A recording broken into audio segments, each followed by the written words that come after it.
I know. I've been bending your ear about this guy, but come on. He was one of my pals that I met at HBS grad, and I learned so much from him. I thought, man, oh man, do I have to share him with my audience? And you heard all about him just now. So you're in for a big treat. Paul, thanks so much for being here. Oh, Sandy, if you'd have to put me in the ground to keep me from being on your show. Absolutely. We don't want that to happen. Yeah, and let's not go there. But absolutely, it's my pleasure. Longtime listener, first time guest. Thank you. Oh, you're so welcome. All right, what's your word, dude? One word to best describe whatever it is. We do not care. We do not judge. Your past 30 days, and then why'd you pick that, Paul? Frenetic. Okay. I picked it, one, because I don't know how to spell it. Two, we've never had that word. I can tell you right now, we've never had that word. Oh, good. Well, I like being first, and frenetic in a good way. Most think of just being frantic, but it's not frantic. It's frenetic in that there's a lot going on, and all of it is positive. Even some of the downsides are positive. They open up opportunities for new things. Had doing contract negotiation a couple of days ago, and it's a long contract, et cetera. And we're finally coming to the end of a 2-year journey with this company that we may be purchasing. And it opened up an opportunity to get to know the legal team from the other side and their perspectives on their business, where they've been, how they envision this acquisition taking place. And it's, sometimes it's difficult and sometimes we run into challenges, but I kind of like it frenetic. And if I could, I'd have hair just like yours, because that would then define the freneticness of my life.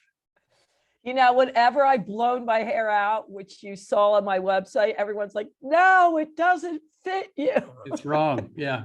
And you just showed wrong. me how to blow out my hair, and look what happened. Yes, exactly. So I'm not doing that again.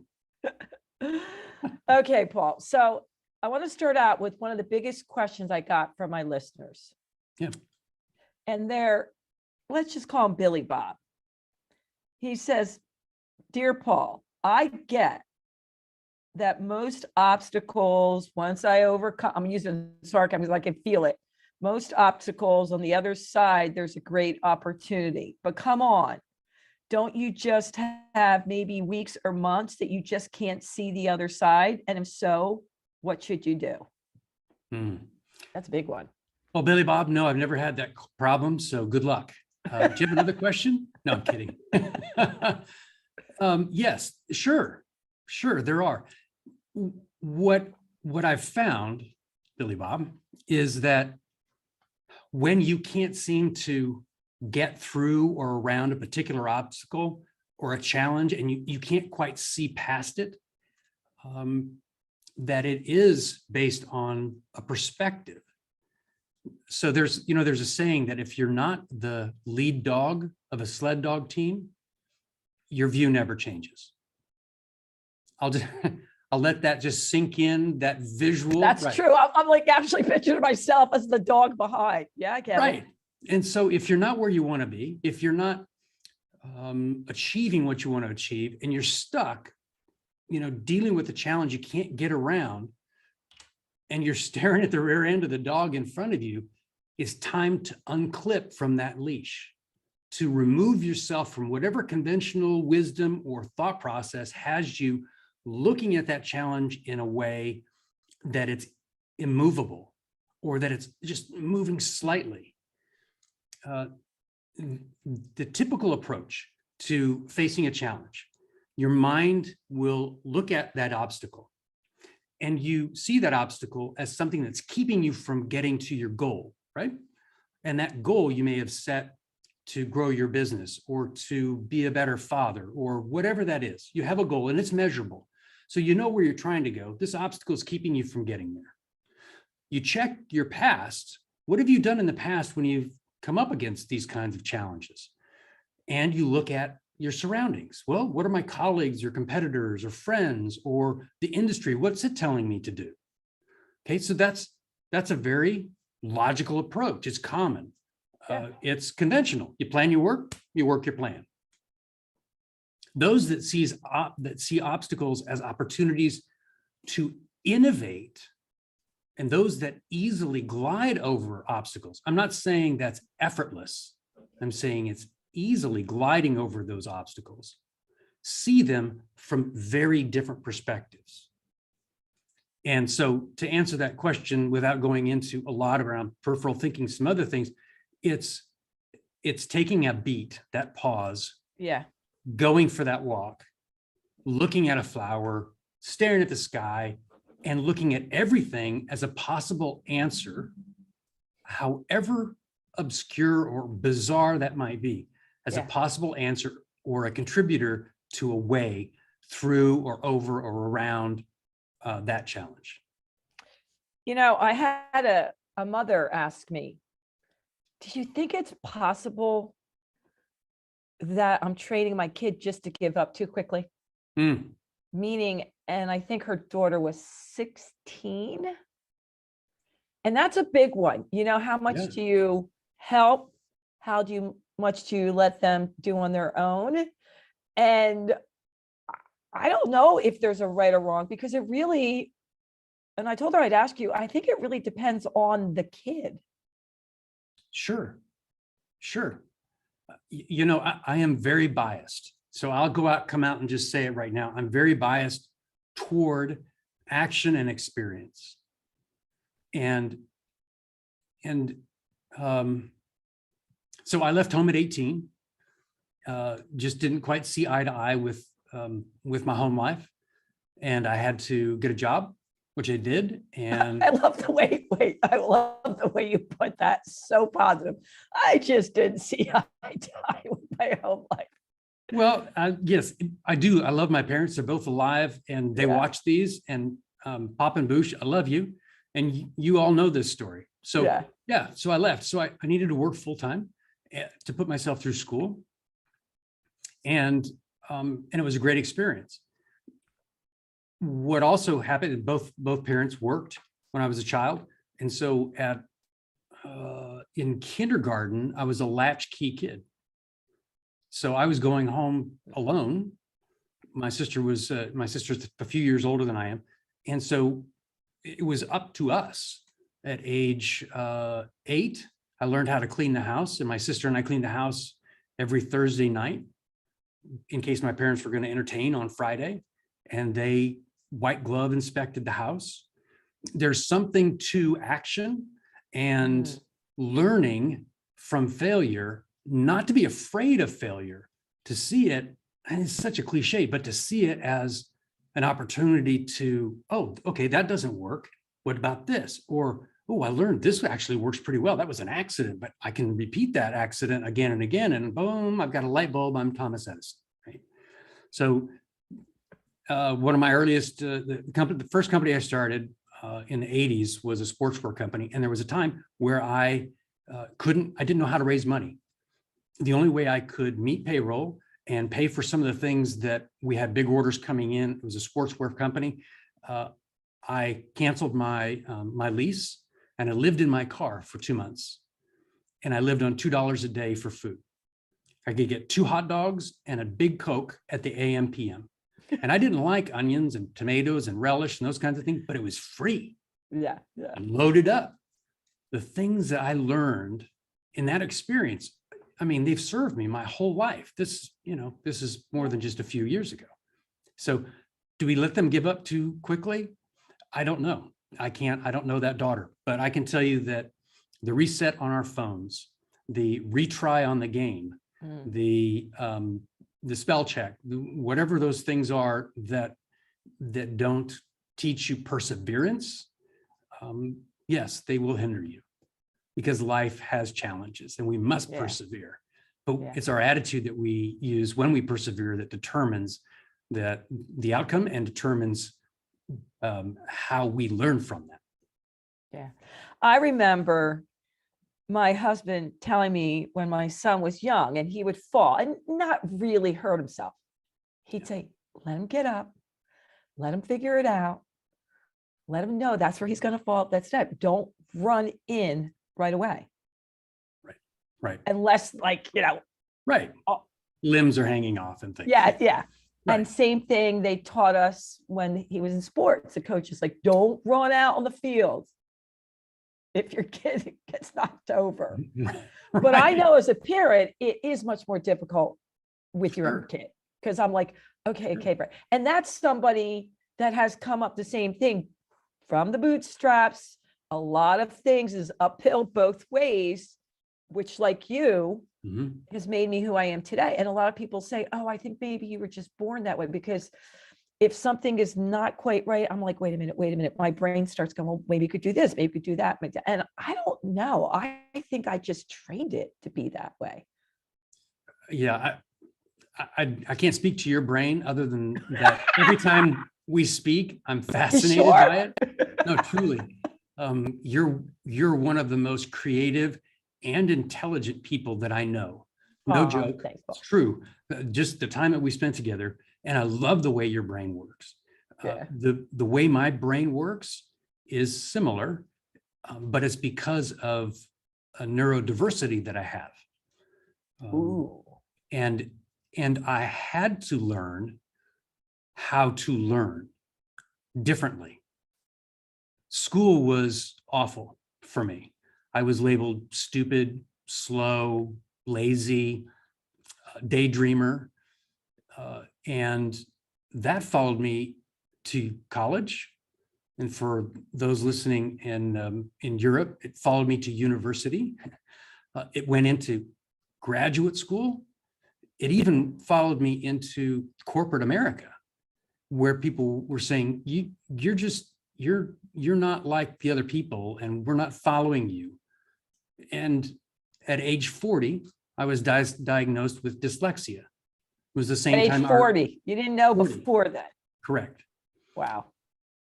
But it was at the same time that our daughter was diagnosed.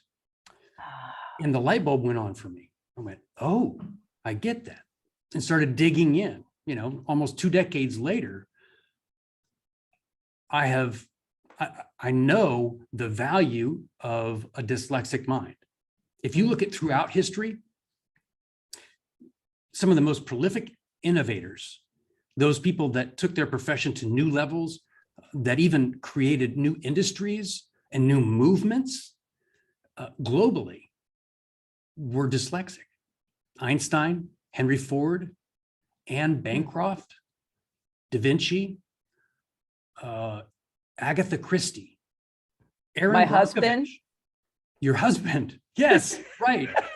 Richard Branson. The same thing. They said, he's lucky if he gets out of first grade, and he's a lawyer now. He does really well. They didn't know. And I will admit candidly and with no shame, I absolutely cheated to get through school.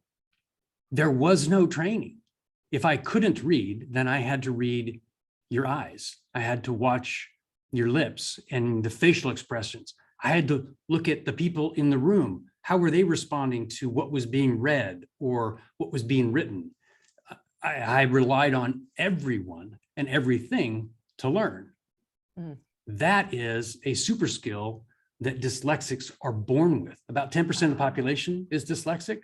20 to 30% of entrepreneurs and nearly 40% of self-made millionaires are dyslexic. NASA actively recruits people with dyslexia, and some have called dyslexia the MIT disease. That's not a disease, it's a learning difference. Where the brain just processes things uniquely. But if you look at the skills that are innately found within dyslexics, I've developed a thing we could talk about if you want, but they can be learned easily and applied. Oh, tell us more. Okay. Are we doing video as well? We are. We are doing video. Now, some people might be just listening. Okay. So if we'll see. Right. So if you're listening, especially if you're listening and you're driving, don't do this. Okay.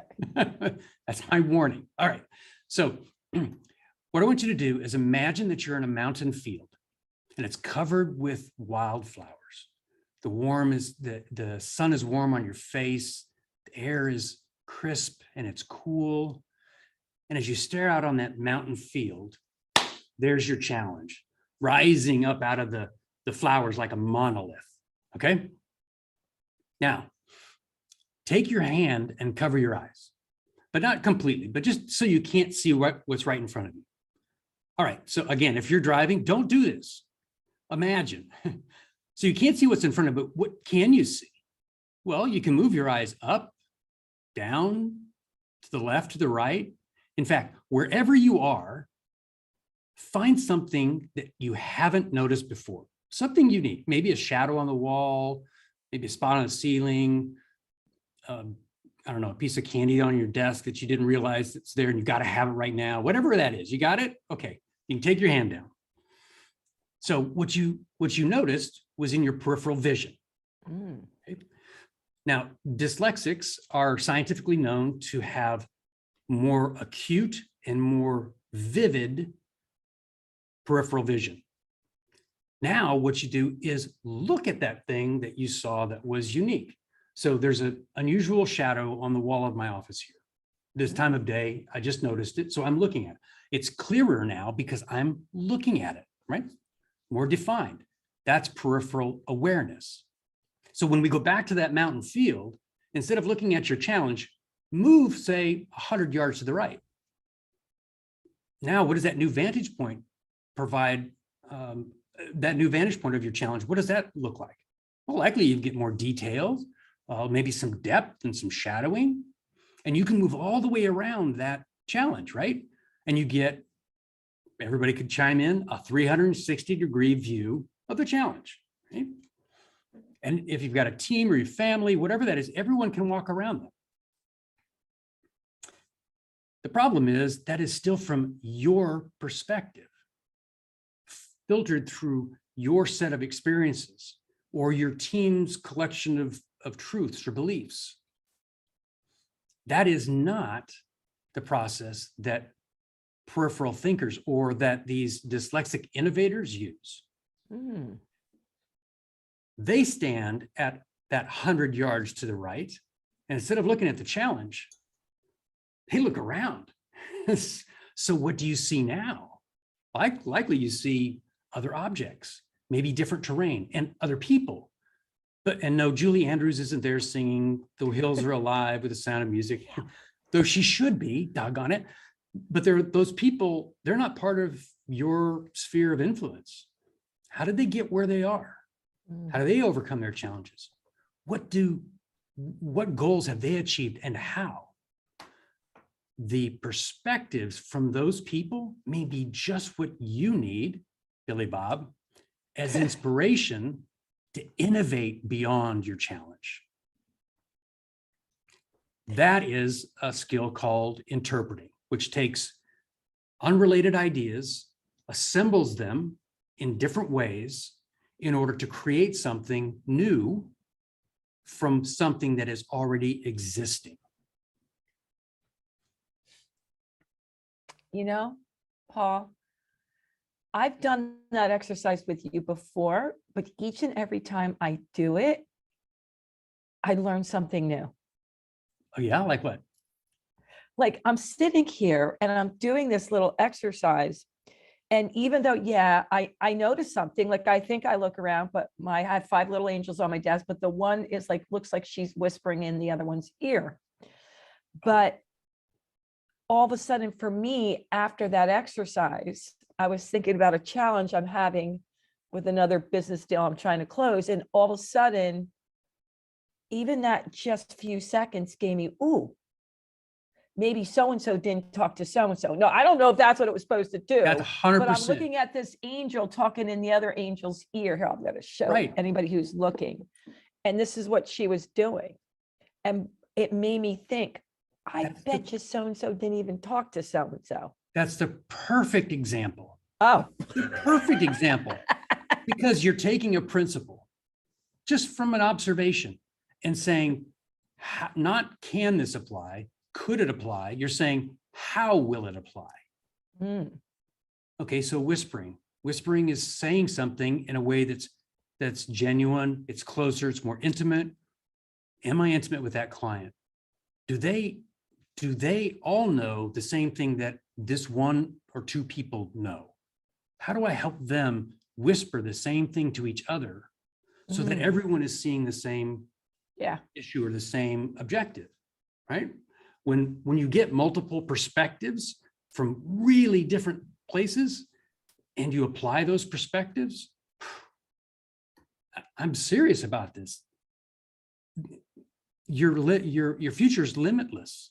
Truly. Yeah, I so agree. And I think we're going to have to talk about this more off air because, I've been in business a very long time and I've seen what's worked when the team really trusts one another and is open to other people's ideas, as bizarre as they are. Just be willing to listen. But what I find lately with some of my clients is they'll go on and on about a certain situation or circumstance. And I'll say, did you even, Billy Bob, Sally Bell, I say, did you even discuss this with Sally Bell? And they haven't. I don't know if you find it and they're actually even sitting right in the office next to them. Right. And why? I mean, forget that they may have a different perspective. They haven't even spoken to one another. Right. We're the only species on this planet that has the ability to communicate around the globe with virtually anyone.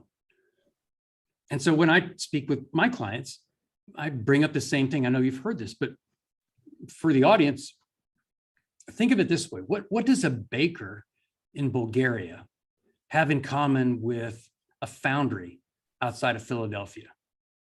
What does a movie theater in Malaysia have in common with a distribution center in Denver?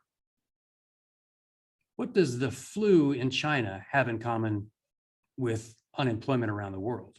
Mm-hmm. Conventional wisdom says they really don't have a lot in common until the pandemic. Yeah. Peripheral thinking says, oh, hang on. They have a lot more in common than you might think. Let's dive in and see if there's some ideas we can use. As crazy as that whispering thing that you just described, I was working on a deal with an organization. It was a $200 million deal, and I used something I learned on the weekend with my wife driving around the countryside of Texas looking at property. Now, if you're in real estate, forgive me, I didn't know this, but first right of refusal, or whatever that's called, where basically you say, hey, if you do decide to sell this land, I want to buy it. Yeah. Yep. So I learned that one afternoon, sitting on a porch, talking to a guy named Earl, who owned some property that was not for sale. And he allowed my wife and I to just sit there, and we sat in rocking chairs. It was a typical Texas look, right? Drinking iced tea, summer afternoon, right? And I learned that. On the drive home, I went, that's it. That's what I need. Fast forward a week or two, and I'm meeting with this large organization, and I use that same principle, and I walked out with a letter of intent that eliminated all competition. And in 6 months, we'd closed more than the company has closed in the previous 16 years. Wow. But it was just because I was open. When you're in that field, all you need is an open and interpreting mind. Just be open and say, how could I apply that? How could I apply that? There are more answers than questions. There are more paths and problems, more choices than challenges, and more opportunities than obstacles. And I know this because for 40 years, I've done it in 24 industries, 27 countries, and $2.5 billion in revenue. And that's just on the business side. I've made some of the best contacts, like you, that I would not have met if I hadn't joined that group, was open to new ideas and new people. And I've learned so much from you that I've shared with other people Sandy's words of wisdoms are now making their way to Bulgaria, because I do have a friend who is a baker in Bulgaria. His name's Ivan. And we do talk that we have to use Google Translate because I don't speak his language. He doesn't speak English. Ooh, Tons of stuff that we learn from each other just by talking about life. It's awesome. I've never done that. I want to do that. The Yeah, it's way translator. cool. Oh my gosh, that's way cool. Yeah, now we've only done it once by voice. The rest of it is written. So I Yeah. type it into Google Translator into Bulgarian. He gets it that way. He types it in English and sends it back to me that way. Oh, I Or he love that. types it How in Bulgarian fun. or translates to English. Yeah.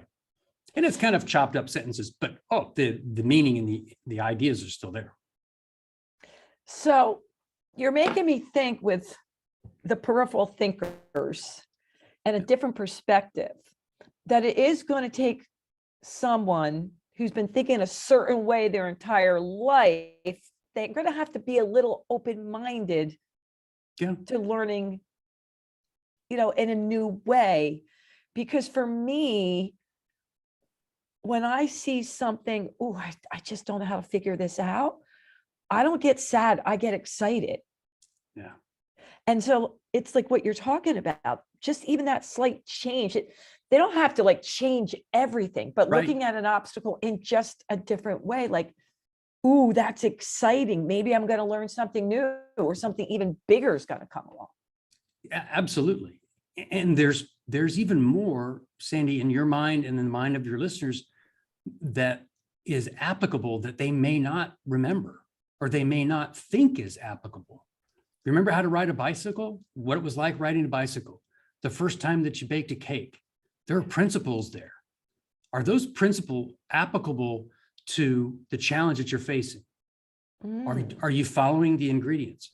Are you the kind that likes to add a little bit more salt or a little bit more sugar than it says? But are you following just the industry's approach or just what your friend's advice is? This is the way we do this. Do you have a tendency to want to add a little sugar, or are you sugar averse? Either way, you just got to step, a half of a degree. Yeah. And check your own mental periphery. I drive up to get fuel and there's a long line at one gas station. Oh, well, I guess I'm gonna be out of gas. No, I look for another one, right? I'm going to the store and I need a gallon of milk. They're out of milk here. I give up? No. Okay, where else can I get milk? Well, if I get really crazy, I can go to our farm that's in North Texas and try and milk one of the cows, but I'm not doing that. I like that idea, but Especially because they're not milking cows, they're Black Angus. So yeah, I'd die. But you get the idea. Yeah. So everyone, I think, is pliable enough to adopt this. This isn't a major mind shift. It is an acknowledgement and recognition that if you're open to it, the answers are there. And they're not far. You don't have to go to Bulgaria. It may just be the person in the office next to you. Yeah. Well, I'm all about that. I'm all about the little things that you can do every single day. I say this, I'm going to say it to the day I leave this pearly world. And that is, it's the consistency. It's being open to wanting it, to acknowledging, okay, this is possible. And now I'm going to just do something a little bit every single day. And it doesn't have to be exactly the same as the other person. Right. Right. Absolutely. Yeah, absolutely. Taking a different path to the office. You've walked around the block from right to left, go left to right, or go just one more block over. Yeah. And look where you normally don't look. Look down, look over, look up. Just take in what's around you. I mean, this is an incredible place filled with ideas and opportunities. And yes, life is hard. I don't want to make it sound like this is all roses. Absolutely. Well, maybe your life is, Paul, all roses. Yeah. Yeah. And there are thorns on roses. So life is tough. I get that. But this is one thing, just one thing that you might be willing to venture out and try by just asking. But it's as simple as this. The first step is contact. Find somebody that's in a different stage of life, different industry, different country, culture, and contact them. Get to know them, let them get to know you. And for people that are active on social media like LinkedIn and Facebook, and you're in groups and that kind of stuff, typically those groups are associated with your job or your industry or your interests, your personal interests.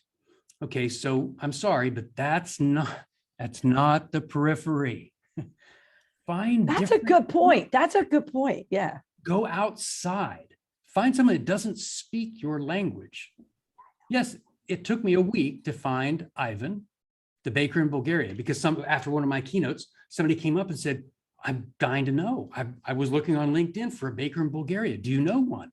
I said, I've only used it as an example. Shame on me. By the end of that week, I had Ivan. And Ivan had me. And we met.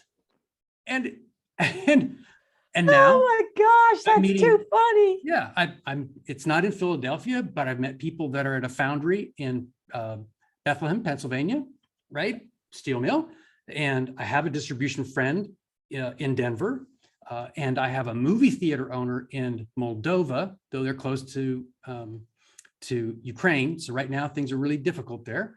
But I also am making contact with movie theater owners in Malaysia because I'm eating my own dog food, of course. And, okay, wait a minute. We okay, I went a little too far, too fast. No, I have so many questions to unpack there. I mean, there's a lot of great stuff. Hold on. So okay. I need to talk about Ivan. So, okay. Yeah. You just and don't ask me to brush pronounce over his this last one. name, So here you are, you do your keynote, you use it as an example. You don't have a baker in Bulgaria.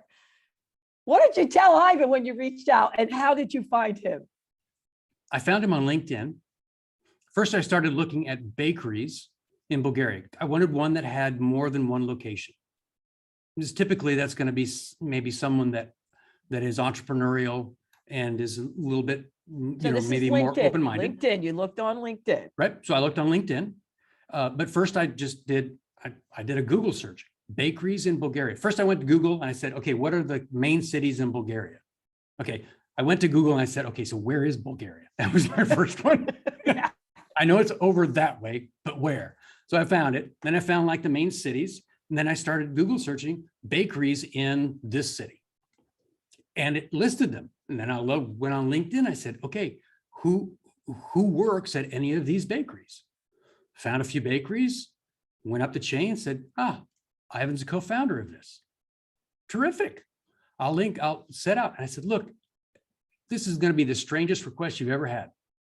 I have nothing to sell you, but I'm fascinated with your business. I'm not competitive and I'm in the United States, but I really want to understand how you grew to have 6 locations in throughout southern Bulgaria. Would you mind spending just a few minutes with me? We can do this just, when you're awake, respond. When I'm awake, I'll respond. It took a few weeks. I sent another one. This time I translated it into Bulgarian. And he responded. And he said he doesn't speak English. So he wasn't quite sure how to read the text. And then I'm sharing, hey, did you know that Google has a translator thing, blah, blah, blah. So now I'm, talking, and pretty soon we're just talking. And the conversation has only gone to the business side in the last month or so. This is a year ago. Just getting to know him. But the conversation always brings in something about a personality or a skill or some backstory, and that provides context that I can ask questions about. And I'm learning more and more. We're getting into some, significant details now. Before it was, my family was in the bakery business. I decided I was going to move somewhere else. So I started a first bakery, and I knew that we were doing pretty well. So I wanted to see, could it work in this other part of the city? And they did. And now I've got 6. Okay, great. So here's what I learned. He tried and he made some failures and he got in the wrong location, but he got a second location that was better. And, it's just like what you and I would do, sitting talking about coffee. And I'd say, so how's business, or how's a family? And here's what's going on. And here's what, basically, you're going to tell me what you've learned, whether you say, here's what I've learned. Yeah. What's going on in your life. I'm going going to do that. I have never done that. I don't know. I got to pick a business. I don't know, random business, but I have to think of one. A popcorn company in Pittsburgh. There. I challenge you. And I'll see you in a few weeks. So you better tell me who you've met that owns a popcorn company. Wait a minute. No. Pittsburgh. Not that I'm not against Pittsburgh, but I want Okay. to have to use Google Translator. Oh, you want to do that? Okay, Yeah. so a papaya grower in Papua New Guinea. Oh, okay. I don't know if they grew papaya there, but I like the alliteration. So a papaya Something grower similar in New Guinea. in New Guinea. Yeah. Okay. Mhm. I think we all should try this. I think all the listeners should try. Look, what is the worst that can happen? Nothing. You get blocked. Yeah. So You're a what? wacky American. There's nothing. You get blocked. The police don't show up at your door. I mean, you're fine. Be Especially, respectful. I could tell them this conversation and that I was challenged to do it. So I already have my in that's going through my head. Right. Yeah. It's a scavenger hunt. Yeah. And Interesting people I'm not around the selling you world. anything. That's it. Right. Interesting people around the world. And look, I want to offer too. So if there's something that you do want from me, like people in my network that you'd like to meet, or understand what it's like to live, with 200 head of cattle in North Texas. Okay. I'll tell you whatever you want. I'm an open book. Yeah. Well, you know what, Paul? And I found this out at HPS Grad with You, which I just want to go into a little bit, that Paul and I met and got to know each other. We touched on it because we went through the speaking program that was a 7-month course, and we both graduated. Woo, woo. Yeah, it took me 2.5 years. She did it in 7 months. Okay, whatever. We finished. And I'm dyslexic, so it was gonna take me longer. Just what? you got there. Yeah, And I'm glad I did, because I got to meet you. me too. But you were so willing not just to listen to others, but to share your knowledge. And I do think that some people are a little scared of sharing their knowledge. Like they won't grow as much in their business. And that's just poppycock. I've seen it over and over again. It's poppycock. I've shared, although my business partner probably wasn't as excited, my knowledge about the health industry with my competitors right next door. I found it to be very rewarding. It is. And it is scary because I've shared the quote secrets to my success with lots of people.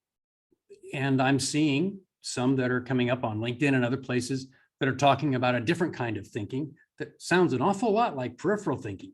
Yeah. But you know what? That's neither here nor there. If I don't give, I will never get. Yeah. And I'd much rather be the balance sheet on the giving side than on the taking. Yeah. Because what I get in return, and I'm sure you experience it too, is always tenfold. It's just, you can't outgive it. You just can't outgive, especially when people really appreciate what you're giving. Now, I don't throw just, great advice to people that don't even want to hear it. Of course, you need to earn their permission and their trust and those kinds of things to speak into their life. Our daughter is married, and she and her husband have started their life 3 years into their marriage, and they're doing great. I'm kind of done giving advice, and because she said so, and rightly so, because she and her husband want to learn it. Now they'll come and ask, but they don't need unsolicited advice, which I'm really good at. Right. Yes. So back to the 16-year-old, they need to make some mistakes. Yeah. Absolutely. None of them are going to be life-threatening. No, you don't put that kind of fuel in a lawnmower. It'll kill it. Okay. It's a dead lawnmower. Okay. You learn, not life-threatening. Nothing blew up. Got to get a new lawnmower. I'm not paying for it. Of course, you're going to do that, but that's part of the lesson. Yeah. I have to remind myself of that all the time. My son, he's 18, and he'll say to me, "Mom, why did you let me do that?" And I said, "Well, you had to figure it out on your own. I don't want to always dive in there." And he said, And he had a challenge. He goes, because that doesn't make sense to me. Like, if the people surrounding me could help me and do it for me, he still doesn't see the benefit of him figuring out on his own. He's like, that doesn't make sense. Doesn't that just come into play when I need it? So Paul, can you You're answer right. that for me? No, Because I didn't do a good job. No, you're 100% right, because it is somewhat situational. We don't want to, we want to teach our children, we want to help anyone Yeah. be progressive, so not necessarily self-sufficient, but to achieve that which they want to achieve. And there are lessons to be learned, including asking for help. So if they ask me for help, I'm not going to say, no, I need to see both knees skinned. I need to see more blood before I'm jumping into teaching my bicycle, right? Yeah. If they say, will you help? Of course. So try a little bit and you're there to help. It's the same thing that you do with your clients. They have to go through certain things. I will do the same with mine. I'm here. I'm ready. I met with a client of mine this morning. We're walking through some of the numbers from the last month, and we're talking about his projections for the year and so on. And I've got some ideas. He's got some ideas too. And I think he needs to continue. Now he asked me for some advice, and then others, he's telling me what he's doing.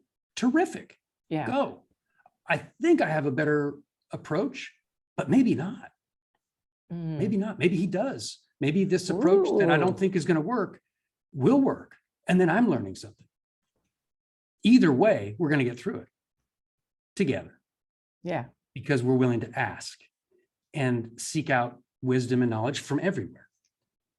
You know, I'm so glad you said that. I'm going to remind my son of how proud I am of him, because his counselor just came back last week and said, Cole came and asked for help, which is huge for him. I mean, this has been something he's worked on the last year.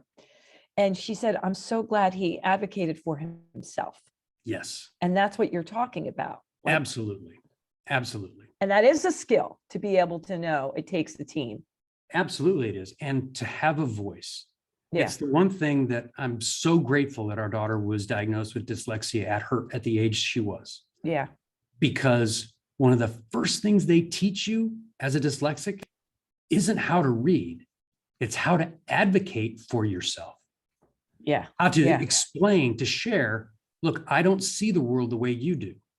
So I'm going to need some help seeing it your way.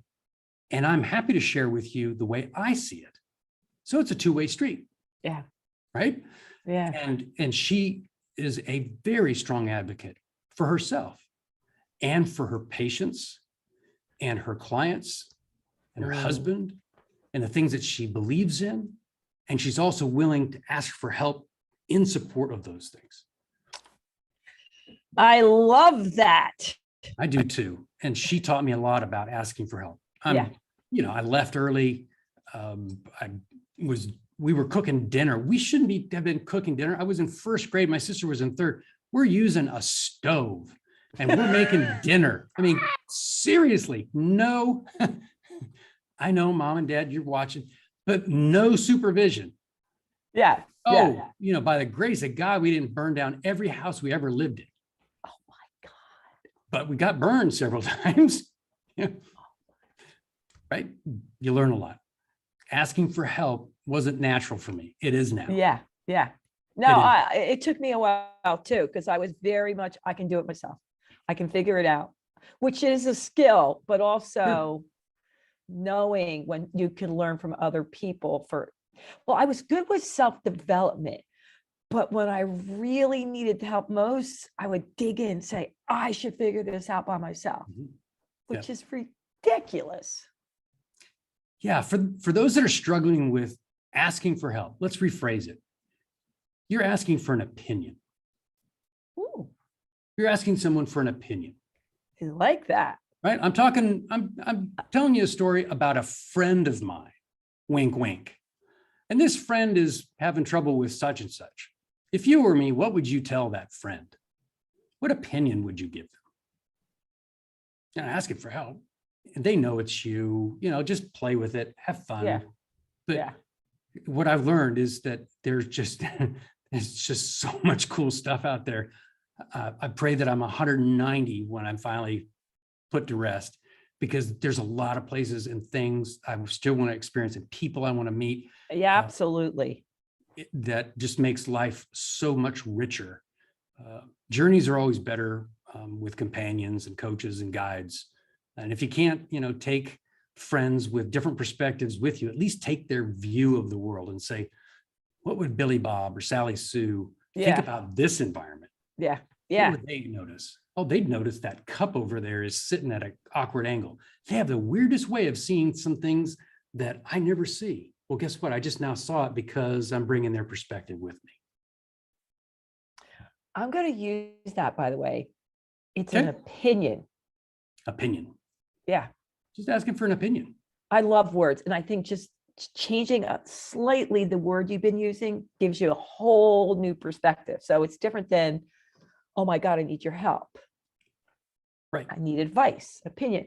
Also, I just want to make note, I'm looking at everything you said here. I notice you never, I don't know, intentional or not, you never say problem. You say obstacle. I've never once heard you say it's a problem. Is that intentional? I don't know. I think it's just become natural. There are more paths than problems. So there, I said it, but that's just part of a phrase that I live by, that I can find another path that will circumvent this problem, take me over, around, under, whatever the problem. There are enough P words in social media and on the news and the radio and everywhere. I don't need to add to that. I'd rather be part of the solution than the P word. Yeah, the P word. Like the F word, the P word. Yeah, well, it's a 4-letter word the way I spell it. But again, I'm dyslexic. Yeah. Well, I used to always say, I never say the F word. And they'd be like, what do you mean? You always say that when you're teaching class. Like I always say when I'm happy, I said, no, FAT. Because in the health club industry, that was just a word I did not use. Yeah. This perspective for me. Right. And we learn those things. If you do follow this, peripheral thinking does more than just help you find solutions, right? Peripheral thinking expands your perspective of the world, the way the world works and doesn't work, the way that people see the world, their perspective, their points of view, their references. And it opens up fascinating things like whether you cross your leg or not cross your leg, whether you show the sole of your shoe to someone or not, how different cultures see things differently. And if you travel, go where no one else goes, find the dive, find the local, whatever, and enrich yourself with that. Of course, be safe, right? But do that. It's immeasurable, the experience any experience can provide. I've got a friend who's named Mike, and Mike is retired and he works at Home Depot because he wants to. He doesn't have to, he just wants to. And he likes working on Saturdays. I'll go to Home Depot on Saturday when I have nothing to buy, because Mike's in the hardware aisle, with nuts and bolts and screws and hammers. Yeah. I love Home Depot. Yeah, and he sees me coming, I see him coming. If he's a client, I'll wait a little bit. I say, hey, Mike, how's it going? And he'll tell me about the next golfing trip he's taking to Scotland, or the artwork he was doing, and sometimes he'll say, hey, we got this new thing down here. You ought to see it. It's crazy. But I learned so much from Mike. Home Depot is a quarter mile from my house. A whole new world, tons of new perspectives from Mike. Yeah. In aisle 13 and 14.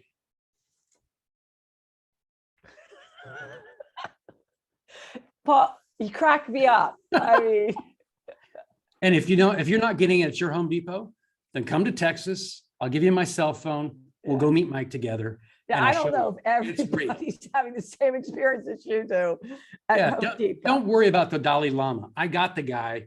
His name's Mike. He's at Home Depot. You never know. You never know. So before we go, we're going to have to wrap up here soon. Sure. But tell them a little bit about why you did sign up for HPS grad, a speaking course. Yeah. Because that's how we met. So that's right. Why did you want to do that? I needed a new perspective. I needed different opinions Mm, on what I believe is a really important message for the audience that I speak to. mm. And I know from just from other things in life that to be really effective requires certain skills, and those skills, whether they're innate or you're learning them, they need exercise. They need to be practiced. They need to be rehearsed. They need to be developed. And from all of my research and people that I have met that have been to HPS, it was the one and only place for me to go. There wasn't a question about going there. It was, how soon could I have, raise the money to go to that course, to join this thing, to listen to Gotcha. that, to follow them, and so on. So it's imperative for me to be clear with my message so that at least one person in the audience can walk away and say, Yeah. wow, okay, I'm on a mission now. I've got a direction to go. And Yeah. I take it seriously because I'm not up there because I want to be famous. If I wanted to do that, I could do all kinds of stupid things that would make me infamous. It's there because I really want to help Ah. other people. And I love sharing what I've learned. Yeah. Yeah. And everyone, by the way, there was so excited when Paul was there because Oh, you you're not. did. Come on, you did. I don't know how many people you helped there, but you sure got to many of them in those 4 days that we were there the last time. Yeah, Sure. it was wonderful. It's a wonderful environment. And if we're pitching heroic public speaking, then I'll go full in and say, if you're ever thinking about how you will communicate the message that's burning inside you, whether you plan to get on stage or whether you're doing it to a client or to your family members, whatever that is, if you're thinking about that, you owe it to yourself to look at heroic public speaking. We don't get paid to promote them. It's kind of not an exclusive club, but it's not for everyone. But if you're serious about just being able to communicate a message well, there's no other place than HPS. With 100% confidence, absolutely, money back guaranteed. And by the way, it was not planned. It was. And Sandy's going to pay it back if you don't like it. Whoa. There you go. I said money back. I didn't say my money. It's yours. Yeah. Yeah. No, it was a great experience. And I feel like when it's unsolicited, that's the best time to talk about anyone or any organization that you truly believe in and help others out. Absolutely. Paul, I just have to tell you one thing before we go. We're going to wrap up here real quickly. Okay, sure. I was thinking of you because. Uh-oh, what did we do? No, it was funny. Okay. Right before we came on, I had this jacket and then I realized there was a stain on it. I'm like, oh crap, there's a stain on it. So I ran up and grabbed this sweater that someone gave me. It was way too big. So I'm like, okay, let's look around. Well, I found a paper clip. So I paper clipped it so it would stay closed.